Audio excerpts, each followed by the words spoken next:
Vamos a empezar. Buenas tardes a todos, muchísimas gracias por venir, es siempre un gran placer ver aquí tanta gente y muchas gracias por la acogida que tienen nuestras propuestas literarias. Y hoy venimos aquí para hablar de un género literario muy especial y de una persona que ha hecho este género literario de la literatura escrita en lengua rusa, eslavo antiguo, o sea, es difícil de definir. Realmente yo diría que es antes de la separación de las lenguas, porque la separación entre las lenguas rusa y ucraniana surgió más o menos a partir del siglo XIV. Anteriormente era el mismo idioma, el eslavo antiguo, como llaman ahora.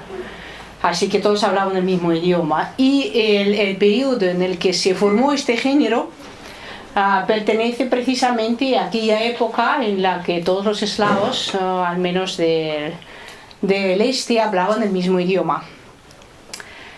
Y también vamos a hablar de la persona que ha hecho que estos cuentos rusos han ganado aún más popularidad en el mundo gracias a sus ilustraciones.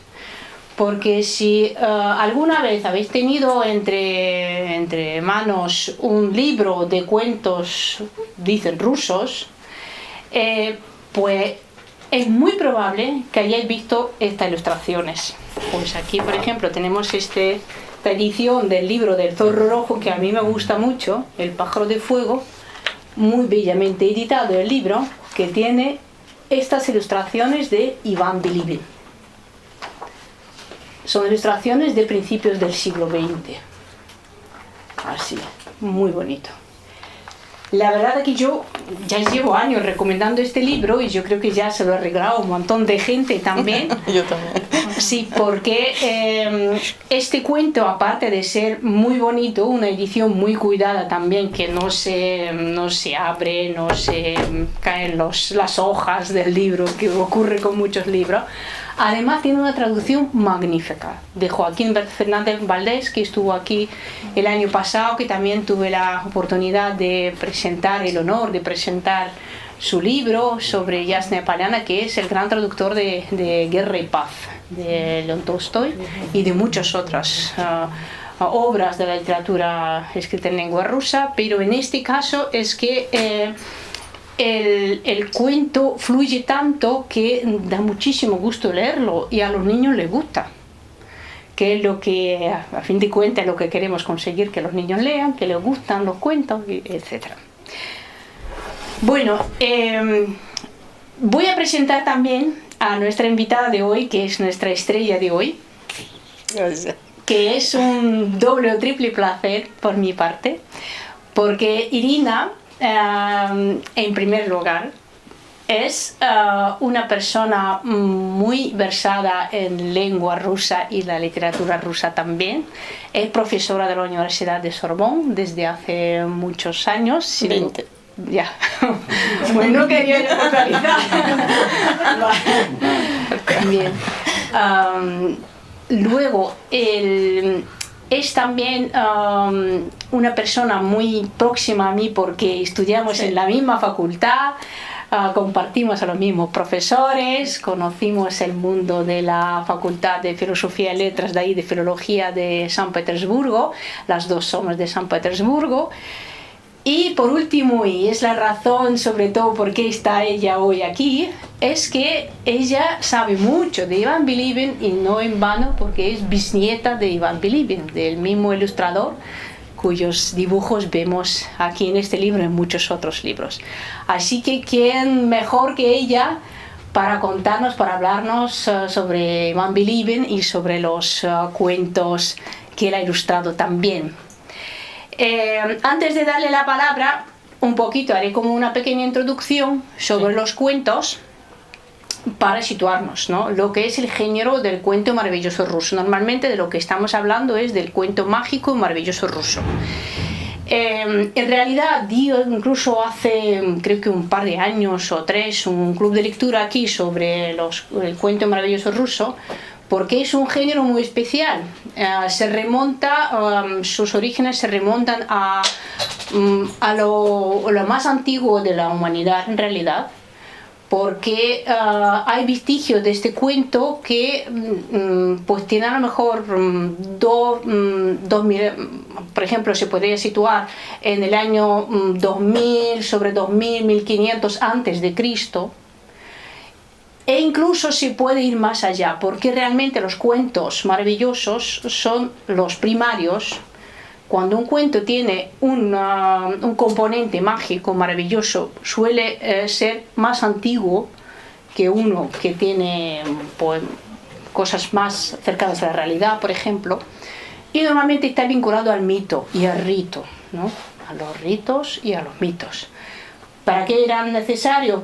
Sobre todo en los primeros tiempos de la migración del ser humano, pues eran muy necesarios los mitos, también ligados muy profundamente a los ritos, las primeras creencias religiosas, también la aparición de las religiones, porque contaban la historia, pero sobre todo preparaban al ser humano. Y si luego vemos los cuentos maravillosos rusos, y no solo rusos, la mayoría están vinculados al rito de iniciación.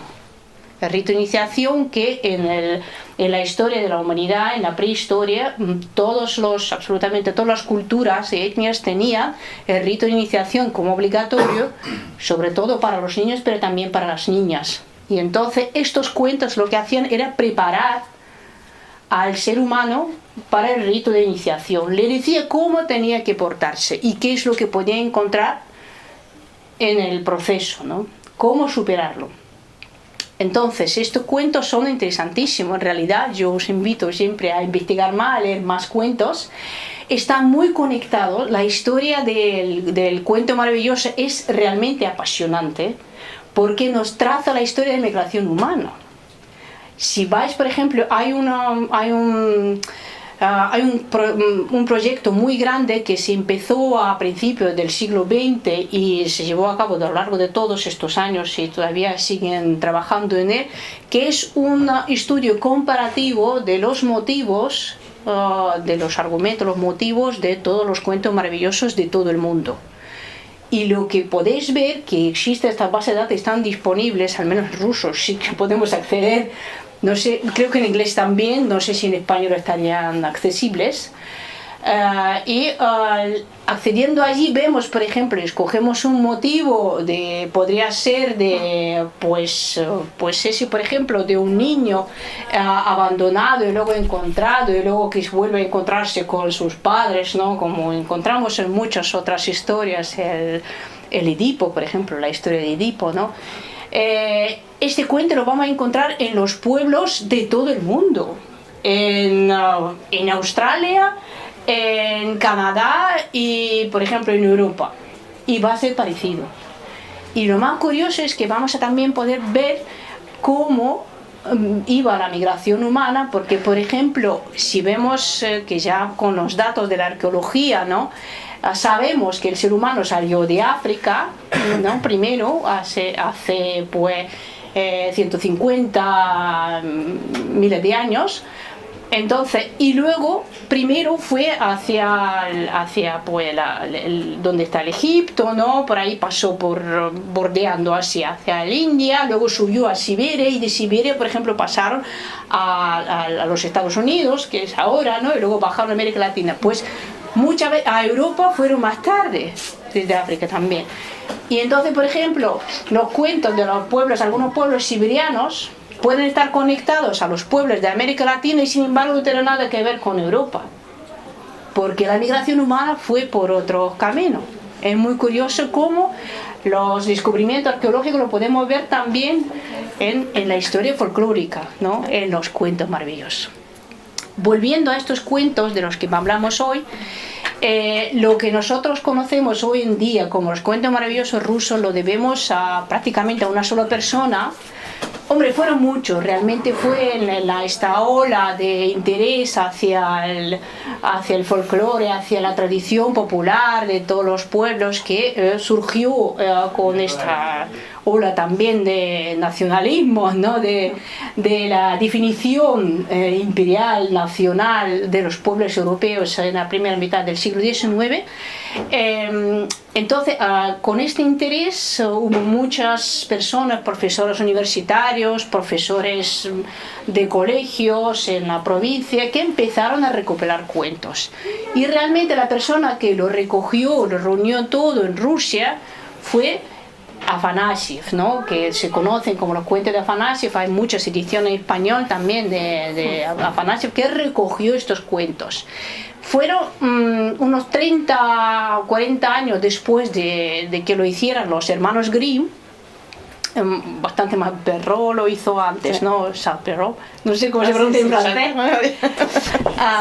Pero se hizo en el siglo XIX, a mediados del siglo XIX, y luego lo que nosotros tenemos es un tesoro, porque realmente son cuentos recogidos de primera mano, además que ellos no los trabajaban, tal cual recogían de las abuelas, de los abuelitos que lo contasen, se volcaban en los textos. Y entonces tenemos los textos originales del siglo XIX de los cuentos aquellos.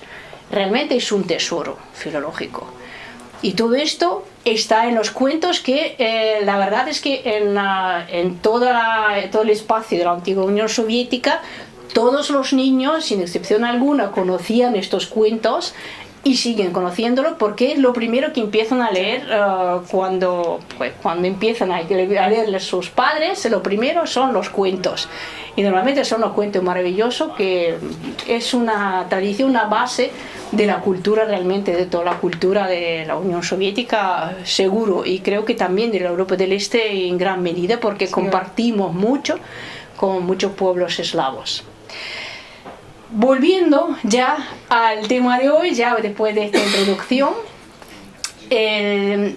empezamos a hablar de Bilibin, y lo que quería que nos hablases primero un poco de qué es lo que te une a Iván Bilibin, cómo lo conoces tú, esta historia, ¿no? De una historia personal. Si nos podrías un poco contar sobre los orígenes de esta historia, por favor. Gracias.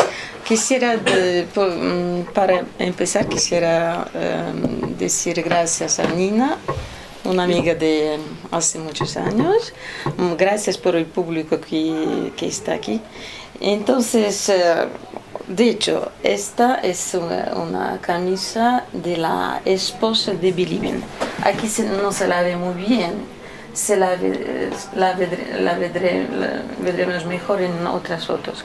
Este es Iván Bilibin, 1876-1942, murió de hambre durante el asedio de San Petersburgo.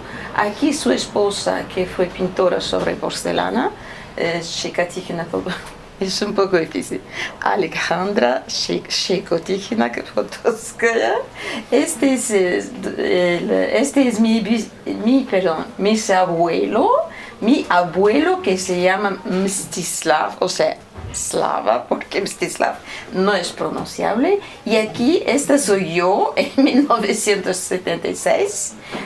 Tengo una hermana gemela, hay otras fotos. En Karelia, donde teníamos una casa de campo. O sea, él es mi abuelo. Y ahora tengo otras fotos. Esta es mi mamá. Es la primera exposición de Bilibin en 1876.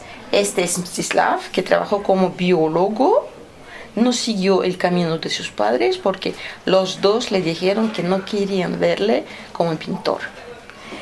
O sea, talento tenía, pero no quisieron. Otra foto, aquí, perdón, es que estamos yendo a pasear, ¿no? ¿Cómo se llama? Karelia, sí, Karelia. Mi hermana y yo, no sé quién está dónde, y de hecho yo también tengo dos gemelas que son mis bisabuelas, que están ahí en el fondo, Zoe y Marie. Son franceses. O sea, la tradición sigue. Aquí es el retrato más famoso de Bilibin, hecho cuando todavía empezaba apenas a trabajar debajo de la dirección de Ilya Repin. es un... Lilia Repin, Sí, sí. exacto. Sí, esta es una foto del sur de Francia de los años 31, porque se fueron a Rusia en el año 1937. En los jardines. Vaya que le tocó volver en el 37. Sí. Madre mía. O sea, aquí al principio hay fotos, también hay fotos aquí y también hay fotos, aquí hay dibujos originales de Bilibin. Que luego podréis ver si queréis Sí. dibujos originales de Bilibin que están aquí en esta O sea, carpeta. esto es casi el final, ¿no? Porque, o sea, aquí pongo que nació en Tajovka, cerca de San Petersburgo, de padre militar que lo quiso siempre ver abogado. Entonces estudió abogatura, se hizo abogado y luego se fue a la escuela de Repin y empezó a dibujar. El museo de Bilibin existe ahora. Mi abuelo donó toda la colección que tenía a un cierto museo en la frontera, justamente en la frontera entre Estonia e Ivangorod, que pasa por un puente de parte rusa y que se puede visitar. La colección está aquí. Algunas cosas están en el museo ruso. Esta es la foto del joven Bilibin, Facultad de Derecho, alumno de Repin, y entre 1899 y 1901 hace un viaje al norte de Rusia. Aquí habrá, y más tarde habrá, fotos suyas originales y pinturas donde representa la arquitectura. A esa misma época recibe una orden del Ministerio de las Finanzas para publicar 6 cuentos rusos, los primeros, ¿no? O sea, en una misma página puse muchas fotos para que todo el mundo pueda ver. También están aquí. O sea, Vasilisa la más bella. Entonces el Baba Yaga. o sea, ¿cómo se dice? El personaje. Baba Yaga. Нет, в смысле, что? Вообще, как это, самый известный персонаж. El personaje, la star el personaje más famoso de los cuentos, aquí Vasilisa. La estrella de los cuentos. La estrella, la verdadera estrella. O sea, es ella. Aquí hay otro cuento, María de las Mares. El zar Saltán. Otro, la zarina rana. Aquí también están escogiendo a una esposa. El patito blanco. El gallo de oro, que Bilibin trabajó para los cuentos y no hizo dibujos, hizo litografías que después rellenaba de pintura. ¿Sabes si estuvo aquí en España, Bilibin, alguna vez? En España no. ¿No? En Egipto estuve, en Siria, en Palestina, no. Es que este cuento viene de los cuentos de Alhambra de Washington Irving. El gallo de oro, sí, está muy conectado a Alhambra. Sí. Estuve en Argentina. Eso sí. En Argentina. En Argentina, el zar Saltán, ¿cómo se llama? La pez de... ¿Qué? No, Zar Saltán. El zar Saltán, perdón. ¿Sí? También.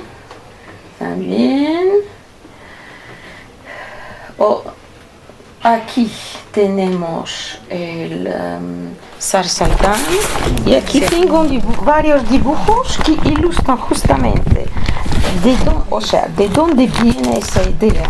Aquí hay los dibujos con la lápiz. Lápiz. Нет, птицу, Cisne. Ya, exacto. También, un momentito, estoy buscando a...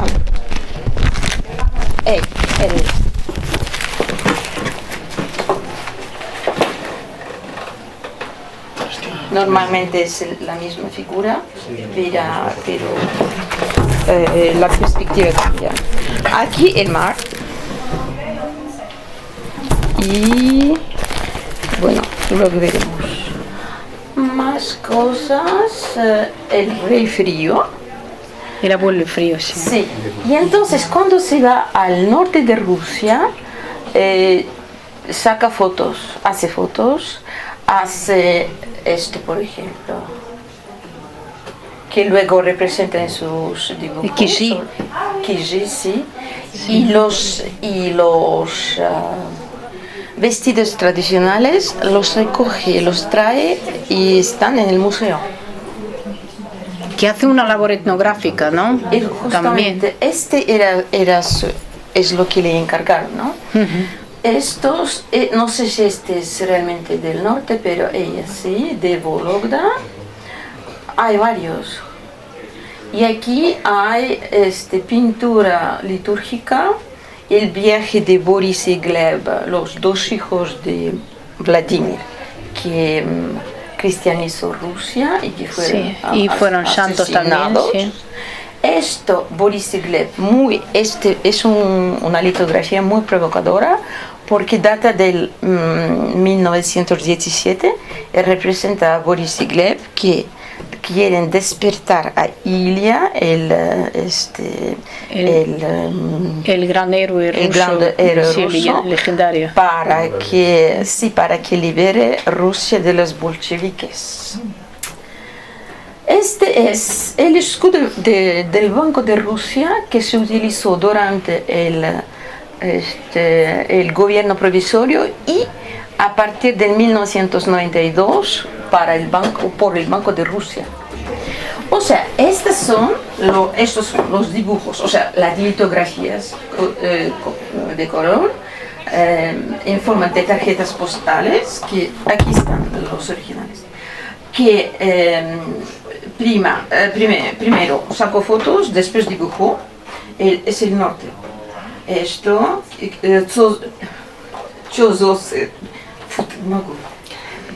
Cezozero. Voilà. Так, y esto, o sea, toda la arquitectura de madera. Entonces, pasó algunos años en Crimea. Aquí es un dibujo con lápiz y color, acuarelo. Esto no ocupa, pensé que no iba a interesar tanto, no tengo tanto tiempo. Después fue invitado por el Diaghilev para sus... ¿Conocéis los ballets Diaghilev? Sí. Los balletes. Los balletes, también los llamaban los ballets rusos, que eran los ballets rusos eran los más conocidos realmente y siguen siendo los más conocidos de los ballets internacionales a nivel internacional, y precisamente a España le deben mucho porque cuando vinieron aquí en 1919 no tenía nada que comer prácticamente, y el Alfonso X fue su 13, perdón. Fue su mecenas. Gracias a él resurgieron los ballets Diaghilev, pues estuvieron aquí en Alhambra, hay fotos aquí en Alhambra con ellos actuando. Sí, eso no sabía. Sí. Había un bailador de aquí, en la compañía Diaghilev, Félix Rodríguez. O sea que hay mucha relación. Esta es Ana Pavlova, un vestido tradicional. En los años 19-20 se fueron a Egipto, o sea, se fue a Egipto porque se fue solo y desde allá escribió a su ex alumna Alejandra Shikativna Potocka y le propuso casarse. Ella vino a Egipto. Este es su estudio en Egipto con Stislav. También eso también, o sea, sigue trabajando al mismo tiempo dibujando para los egipcios y al mismo tiempo trabajando en lo que son litografías rusas. Aquí está ella con su cerámica, porque la cerámica no hacía dibujos sobre la cerámica, Y aquí empezamos de nuevo. Este es el único dibujo de Bilibili, o sea, la única pintura de Bilibili. Aquí solo me limité a 2 platos de Shikatijina. Pues sí, era porcelana que al mismo tiempo era de revolucionarios y promocionando la revolución. Esto es 1917. Es de ella, esto. Entonces, aquí Bilibili en un vestido de zar. Aquí el príncipe Igor, los dibujos. O sea, porque trabajó también como... La ópera, ¿no? El príncipe Igor. Sí. Valeries de Monte Carlo, porque se produjeron mucho en París, en Monte Carlo. Y también, o sea, al final cuando murió Diaghilev, ya no existió, ya se acabó. Este es el símbolo que hizo para nuestro Instituto Francés de los Estudios Eslavos y que todavía aquí tenemos. El pescadito de oro. Y aquí, pues en 1942 muere, es el primer invierno en Leningrad asediada. Lo que pasa es que le propusieron evacuarse de San Petersburgo, a lo que respondió que solo los ratones quitan abandonan el barco. Yo me voy a quedar. Además, nadie sabía cómo iba a pasar. Su esposa no se podía ir y Mstislav estaba combatiendo. Mstislav fue solo como voluntario. Ahora regresamos al museo. El museo, no sé si puedo... Sí. Aquí hay las mismas tarjetas que les mostré. Estos son los objetos que él trajo del norte. Estas son las litografías originales preparativas para los balletes. En realidad siempre estuvo en mi casa, pero al final decidimos que era... o sea, para la gente lo puede ver, tiene que estar en el museo. Aquí están los vestidos. ¿En qué museo están? ¿El museo etnográfico? No, están en Narva, el museo Bilibili. Ahí, en Narva. El museo ruso le propuso que juntar todas las obras de Shikatijina y de Bilibili, pero le dijeron que las obras de porcelana iban a ir a una sala, los dibujos de Bilibili a otra sala y los vestidos a otra sala más. El abuelo no quiso, entonces escogió una ciudad bastante grande, no muy lejos de San Petersburgo. Le dijeron que solo tenía que estar al máximo a 100 kilómetros de allá. Y parece que en esa misma casita que les mostré, donde está ahora el museo, se encontró varias veces con Kuplin y con Igor Severianin, que tenían todo su casa de campo por allá. Sí. Por ejemplo, la tumba de Severianin está de la otra parte del puente, o sea, enfrente de su museo. En un caso muy curioso, la ciudad de Narva, sí, en realidad está partida por la mitad. Exacto. Porque una parte es Estonia y otra parte es la Unión Europea y otra es Rusia, y está la frontera, el control fronterizo justo en el río. Esto es impresionante. De cuento, de verdad, impresiona mucho. Además, de los dos lados se habla ruso, porque Narva es una ciudad rusófona.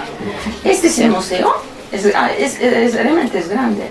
Este es el cuadro que más me gusta, porque la historia es muy interesante. Este cuadro siempre es de Shikatijina, que se llama Las bodas. Siempre estuvo en casa del abuelo y cuando se murió, desde que murió, está en el museo. Pero aquí hay 2 fotos, mis padres. Mi mamá con un vestido tradicional en 1967 y aquí 40 años más tarde conmigo. El mismo cuadro, sí. Pues esa es una muestra que hicimos en Lausanne, donde enseñé a mi hermana. Es mi hermana gemela. No soy yo. Es mi hermana gemela. Es la caqueta, la conmemorativa. Pues una tabla conmemorativa, sí, una placa conmemorativa. Sí. Sobre la casa en el centro de San Petersburgo, Leningrado. Porque cuando Bilibin quiso regresar a URSS diciendo que le faltaba la tierra rusa, etc., escribió a Lunacharsky, que era el ministro de Cultura, para no tener problemas regresando. Y gracias a Lunacharsky pudo regresar, vendió las cosas que tenía y dio dinero, o sea, se compró el billete, compró varios billetes a las familias que querían regresar y le prestaron ese apartamento que ahora ya se vendió, pero hay esta placa en la casa. Y lo que pasa, bueno, y para acabar, su esposa murió varios años después, en 1967, y desgraciadamente la primera exposición de Bilibin y de ella tuvo lugar solo en 1976, cuando yo tenía 3 años, y la segunda, pero el abuelo todavía está vivo, y la segunda se hizo cuando desgraciadamente ya murió, en 2017. Ya. Pues aquí acabo. ¿Y ella no sufrió persecución por parte de...? Sí, sufrió la etiqueta era formalismo. Sí. Todo lo que... Claro, o sea, la forma más importante. Sí. O sea, decían, en su obra la forma es más importante que el contenido, eso no está bien, pero bueno, siguió trabajando en la fábrica de porcelana de Lomonosov en San Petersburgo. Ya. O sea, de Leningrado, perdón. ¿Sí? Es que hablando antes, a mediodía que nos encontramos, sí, ¿no? Como Irina también proviene de una familia no solo conectada a Bilibin, sino también a otra estirpes, sí, nobles de la familia rusa, pues ella y su familia sufrió en sus propias carnes la persecución de los gobiernos soviéticos y pues han estado en Gulag. Sí. Por ejemplo, tuvieron que renunciar al apellido que ahora ella lleva, Shakhovskaya, el segundo apellido, que era un apellido de los príncipes rusos, una familia muy noble conectada a los círculos más altos de la sociedad rusa, y pasaron por Gulag, pasaron por todos los castigos posibles, y lo que era lo típico, eso todo silenciado, ¿no? Porque... Sí, todo silenciado, sí. Pero creo que en los años 60, cuando se murió Alejandra, ya se había calmado un poco esa política, además ya estaba enferma. Ya, esto es tristísimo. Pero gracias a Dios tenemos a Bilibin, que no se ha perdido, que tenemos sus Lo que hizo mucho es su hijo, porque dio toda su colección al museo. Y primero hicieron una sala, después 2, 3, etc. Y ahora se puede visitar. Qué bien. O sea, cuando todavía está en París, se fue a Praga y en el cementerio de Olszany, que está casi en el centro de Praga, ¿te acuerdas? Su papel. Hay en el cementerio ortodoxo ruso, hay una iglesia decorada por él, o sea, por sus alumnos, porque él mismo ya no podía sufrir tanto. Yeah. Pues yo no sé qué propongo. Aquí hay fotos de París, hay fotos con Mstislav, etc. Y en medio hay dibujos tradicionales, originales. Sí, lo podemos pasar si querés, sí. Pues, a mí sí lo que me interesa también, claro, el Bilibin claramente está muy conectado al modernismo, al estilo modernista, ¿verdad? Claro, sí. Y entonces fue uno de los representantes más brillantes de este estilo De en lo Rusia. que, sí, y de Claro. lo que se llama el siglo de plata. De plata, sí, claro. Pero es curioso como, claro, si aquí vemos, por ejemplo, en nuestro edificio donde se encuentra nuestro centro, ¿no? También es del estilo modernista. Y claro, el estilo modernista siempre conectaba con las raíces y las raíces propias, pero también iba a algo muy exótico. Sí. Y es curioso como en Rusia, por ejemplo, el estilo modernista conectó con la cultura rusa folclórica, pero también como en España con la cultura árabe, que está muy presente en el modernismo ruso. Sí. Y por ejemplo en Bilibien, que tuvo mucha influencia, ¿verdad?, de Sí, la cultura árabe. la verdad es que las dos últimas tarjetas son ilustraciones de cuentos árabes. Árabe, ¿verdad? Porque él, ¿cuánto tiempo estuvo en Egipto? Как это? Tapis volant et tectones. Ковер самолет. Ah, sí, la alfombra voladora. Es exacto. ¿Cuánto tiempo estuvo? Yo diría unos 5 o 6 años, porque después viajaron a Siria, a Palestina, y hasta que Alejandra le diga, ya no me quiero quedar aquí, quiero ir a París. Además, ganó un premio durante la primera exposición de las obras, de las obras rusas en París. Entonces se fue allá para recibir el premio y aprovechó para llevar a su familia a París. Mi abuelo estudió en París, hablaba francés, hablaba un francés perfecto. Nos ocurrió además, éramos pequeñas y donde vivíamos en Karelia pasaban buses de San Petersburgo a Finlandia. Y cuando salía él, vestido como ustedes vieron, de campesino, ¿no? Y se les ponía a hablar francés. ¿Y cómo hace usted para hablar? Dice, aquí todos hablamos francés. En este kolkhoz, todos hablamos francés. Eso le gustaba mucho, era muy chistoso. Sí, ahora me recuerda mucho otro libro que está allí en el escaparate de kolkhoz, ¿no? Recién estrenado, ¿no? Sí. De Manuel Le Carré, que recuerda precisamente la herencia de su madre. Sí, es muy curioso cómo está todo conectado, porque la verdad es que las migraciones enriquecen mucho las culturas y muy desgraciadamente para unos países como Rusia, que está perdiendo, pero Europa y América, por ejemplo, han recibido mucho de las migraciones del este y han enriquecido mucho la cultura de todos estos países. Al mismo tiempo, Bilibin no fue el único a regresar. Regresó él, regresó Kuprin, pero Kuprin ya estaba muy enfermo. Sí, mucho. Regresó con su hija. Otros no quisieron, Repin nunca quiso, porque cuando hubo guerra cuando pasó después de la revolución, su casa de campo se encontró fuera del territorio ruso. Tenía ya una cierta edad, le invitaron a pasar de parte rusa, dijo, no, ya soy demasiado viejo. O sea, viejo sí, tenía 80 años, supongo. Ya.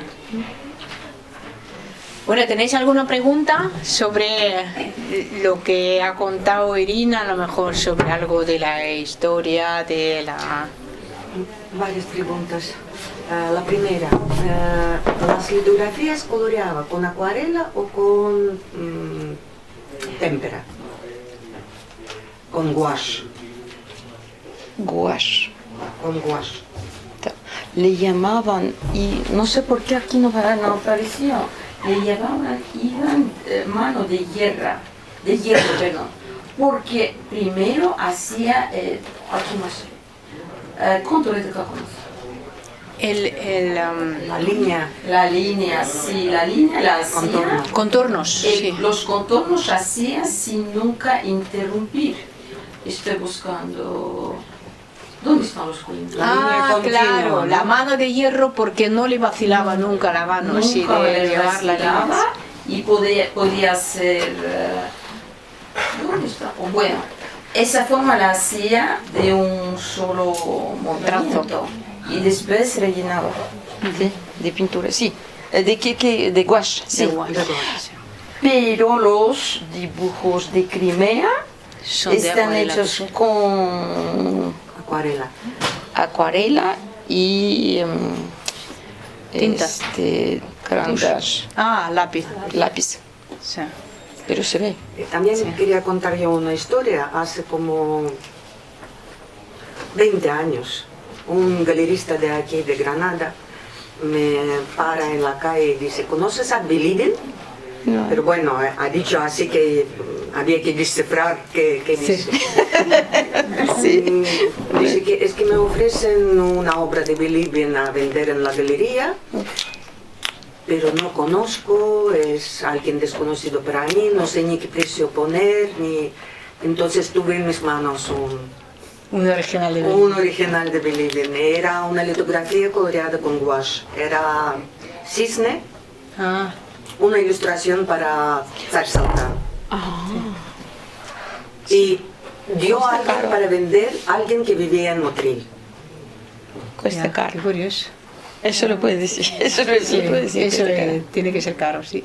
En el dossier que muestro allá hay dibujos de él con apesar de Karandash. Lápiz. Con lápiz. 1934. Algo así. Ya. Vivió en el sur de Francia. De hecho, fuimos allá con María y Zoe. Ya no queda casi nada, pero se llama la colina. ¿La colina? La colina rusa. Ah. ¿Aquí en Motril? No, en el sur de Francia. Ah, aquí hay una playa de ruso también. Sí. ¿Dónde? Pero claro, es otra historia. Es de un marinero que se fugó del barco y se quedó aquí viviendo en la playa. Un marinero que venía de Odessa, de hecho. Y se quedó aquí y fue un personaje mítico aquí en la playa. Sí, porque vivía allí, sí. Su vida. Es impresionante, sí, sí. Sí. ¿Alguna pregunta más? Bueno, yo volver un poco al libro, ¿no? Al libro que estáis Sí. presentando. ¿No lo mostraste? ¿Eh? Digo, ya supo casaba. Sí, sí, bueno, yo creo que la gente lo conoce, ¿no? Sí, ya. lo podéis ver más, sí. Bueno, yo lo digo porque yo no lo conocía, ¿no? esta edición. ¿De cuándo es? Esta es bastante reciente, yo creo que de 2020 y algo, 2021. Tiene que ser, ha de ser una reedición. Sí. ¿Por qué no se vende en Francia? Y Gra- bueno, sí. comentar que ¿Viste? antes de esta edición pues, han salido muchas ediciones de los Sí. cuentos rusos, ¿no? Sí, de los cuentos populares rusos en español. sí, sí, sí, hay muchos. Hay muchas, entonces yo ahora me viene a la memoria, pues yo creo que la primera que salió fue la de Anaya, en 3 tomos, que ahí pues yo creo que están prácticamente los cuentos completos de Afanasiev, los que recopiló Afanasiev, ¿no? Sí, Y también, por supuesto, con las ilustraciones de Iván Bilibin. sí, Yo creo que todas las que yo recuerdo tienen ilustraciones de Iván Bilibin. Luego salió una posteriormente en Lumen, luego en Alianza, sí, luego más recientemente en una editorial que se llama El Reino de Cordelia, sí, con bueno, es una edición de Luis Alberto de Cuenca, que él, digamos que pues adapta varias traducciones previamente existentes. También con ilustraciones de Iván Bilibin. Y decir que comentar que la de Anaya, aparte de que tiene una introducción de Vladimir Klop, sí, el autor de la morfología del cuento, ¿verdad? Famosa obra, pues la traducción, que es de Isabel Vicente, obtuvo el premio a la traducción, al Premio Nacional de Traducción de Literatura Infantil. Ah, qué bien. sí, Es ¿en qué decir, año? ¿En qué año? Esto salió en el año 83, creo que salió. Luego se ha ido reeditando pues, en los años 84 hasta el 87, al menos me consta que se ha reeditado. Y es una edición muy interesante por eso, porque aparte de que tiene las ilustraciones de Bilibin, pues es una recopilación completa de la recopilación que hizo Afanasiev de los cuentos populares rusos. Entonces es muy recomendable. Claro, hoy día no sé hasta qué punto será fácil de conseguir. Yo, claro, recomiendo esta porque es fácil de conseguir, claro. Y luego está comprobada porque en el 2020 pues se la leía a mi hija y mi hija la escuchaba toda esta historia pues con mucha atención, ¿sabes? Entonces, claro, en 2020 tenía mi hija unos 5 años, ¿sabes? Entonces con 5 años se puede leer estos cuentos y les gusta, o sea que es un libro adaptado también para niños. Y luego hay otros libros de Afanasiev, sobre todo los que son en 3 tomos, como tú dices, ¿sabes? Estos ya no son tan adaptados, ¿sabes? Estos libros, y son más bien a lo mejor para mayores, ¿sabes? Sí, porque son los textos, vamos, yo he estado comparando con los originales rusos que yo tengo, de la recopilación de Afanasiev, y realmente esa traducción es bastante más fiel que otras adaptaciones posteriores que he visto. Sí. Y claro, por eso es más completa y por eso son 3 tomos. Ya, entiendo. Quisiera añadir que en Francia se publicó el trabajo de Propp, y en la primera página, en la cobertura, hay la Baba Yaga de Blick. Nosotros aquí tenemos a Baba Yaga al lado, y Portújar. Hay un pueblo en Alpujarra donde hay un monumento a la Baba Yaga, y también está la casita de la pata de gallo. Las dos cosas. Y de hecho en esta librería esta mañana he visto yo la morfología del cuento de Vladimir Propp. Sí, aquí está este libro pululando por la librería, porque es el estudio más completo que se ha hecho de los cuentos maravillosos rusos. Eso fue un estudioso muy famoso, muy importante ruso. Lo hizo en los años 30. Y luego se publicó en los años 60 porque pasó por Gulag el hombre, y en realidad él sentó las bases en gran medida del estructuralismo más tardío y postestructuralismo también, claro, porque él era formalista, era el más cerca del formalismo porque era 20-30. Pero claro, ahora mismo los psicólogos están utilizando su teoría, por ejemplo, del cuento, porque lo que él hizo es como una morfología del cuento. Él lo que determinó que el cuento maravilloso ruso tiene un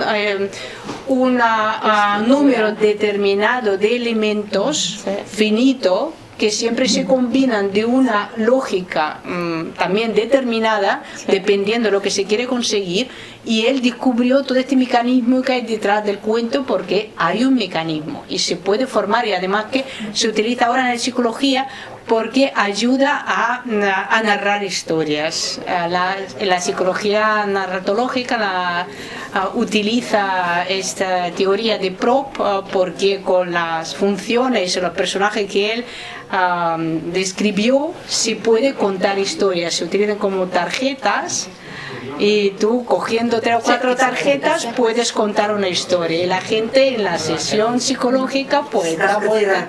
Sí, la terapia por cuento mágico, sí. Es muy curioso, sí. Así que esa obra también está por aquí por Holanda, se puede ver un librito cortito pero muy interesante. Sí. Ya. La tumba, ¿dónde está? ¿Dónde se puede ver? La tumba común, Охтинское кладбище. На Охтинском. Ya, en San Petersburgo, sí.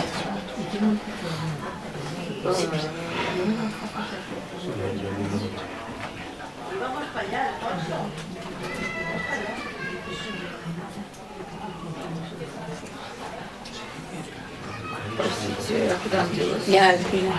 На самом конце просто я не знаю, как туда пойти. Bueno, gracias, Gregorio. В самом конец как пойти. Bueno. На Охтинском. Перевод хороший, да? Очень А хорошо. ему же надо дать почитать. Очень хороший перевод. Joaquín Mechaniz. И «Война и мир» тоже хороший перевод. Похоронены погибшие в блокаду. Los que se murieron durante...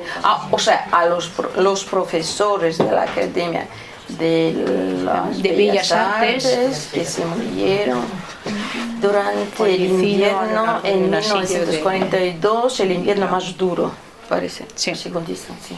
Sí, el primer invierno del asedio, sí, Sí. del cerco de Leningrado. Pues si no tenéis más preguntas, muchísimas gracias por acompañarnos como siempre. Muchísimas gracias a esta librería. Y Irina, muchísimas gracias, Gracias a ti. por contarnos todo esto y Gracias al compartir público. todo lo que sabes.